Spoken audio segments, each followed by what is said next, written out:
Hi hello welcome to Mee TV news. నేను మీ Mounika. Motivate, educate, entertain. CM Revanth రెడ్డిని శుక్రవారం టీడీపీ లీగల్ సెల్ రాష్ట్ర ప్రధాన కార్యదర్శి కల్వకుర్తి నియోజకవర్గ టీడీపీ కోఆర్డినేటర్ యాదిలాల్ మర్యాదపూర్వకంగా కలిశారు. హైదరాబాద్ లోని ఆయన నివాసంలో కలిసి పుష్పగుచ్చం అందజేసి శాల్వతో సత్కరించారు. కల్వకుర్తి నియోజకవర్గం అభివృద్ధికి ప్రభుత్వ పరంగా సహకరించాలని కోరగా సానుకూలంగా స్పందించినట్లు యాదిలాల్ తెలిపారు. ఇంట్లో ఉరివేసుకొని ఓ యువతి ఆత్మహత్యకు పాల్పడిన ఘటన అడ్డకుల మండలం కేంద్రంలో శనివారం చోటు చేసుకుంది. ఎస్ఐ శ్రీనివాసులు తెలిపిన వివరాల ప్రకారం కుటుంబ సభ్యులు చర్చిలో జరిగిన ప్రత్యేక ప్రార్థనలో పాల్గొనేందుకు వెళ్లగా యువతి ఇంట్లో ఉరివేసుకొని ఆత్మహత్యకు పాల్పడింది. సమాచారం అందుకున్న పోలీసులు ఘటన స్థలానికి చేరుకొని పంచనామా నిర్వహించారు. పోస్ట్ మార్టం కోసం మృతదేహాన్ని మహబూబ్ నగర్ హాస్పిటల్ కు తరలించారు.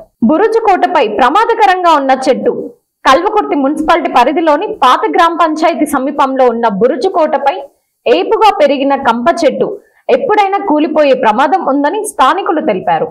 చెట్టు ఏపుగా పెరిగి పక్కనే ఉన్న విద్యుత్ వైర్లను తాకి మంటలు వస్తున్నాయని, ఎప్పుడు ఎలాంటి ప్రమాదకరం జరుగుతుందో అని ఆందోళన నెలకొందని కాలనీవాసులు వాపోయారు. ఈ విషయం మున్సిపాలిటీ అధికారులకు చెప్పినా పట్టించుకోవడం లేదని అన్నారు.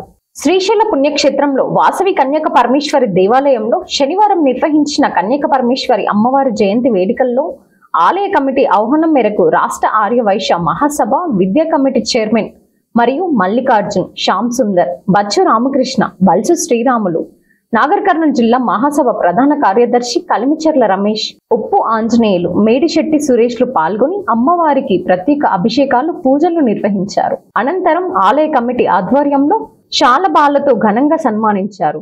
అంతకు ముందు శ్రీశైల మల్లికార్జున స్వామిని ప్రత్యేక స్పర్శ దర్శన చేసుకున్నారు.